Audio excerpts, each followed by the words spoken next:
Parler de la faim en Afrique, ce n'est pas seulement reconnaître les problèmes de la famine ou de la malnutrition, c'est aussi entrer dans le discours de la dépendance alimentaire. Nous vivons pour la plus grande partie de riz qui est importé, de l'Asie en particulier.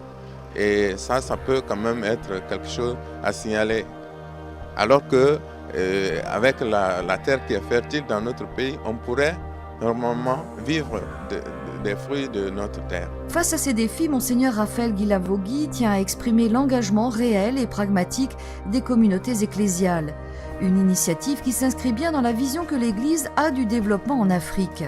Pour le cardinal Martino, même si le travail des missionnaires ou des ONG est important, c'est de l'intérieur que doit venir le développement. C'est l'Afrique même qui doit être le protagoniste de son propre avenir, de son futur, comme les Africains. On doit les aider, mais la responsabilité, c'est à eux. Le président du Conseil pontifical Justice et Paix ne cherche cependant pas à laisser l'Afrique se débrouiller toute seule. En effet, dans un monde globalisé où la question des migrations ne peut être évitée, le cardinal Martino rappelle l'importance de la solidarité entre les peuples.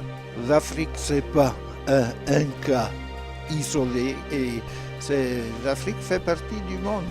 Et alors toute la communauté mondiale doit aider, parce que le salut de l'Afrique, c'est le salut du monde.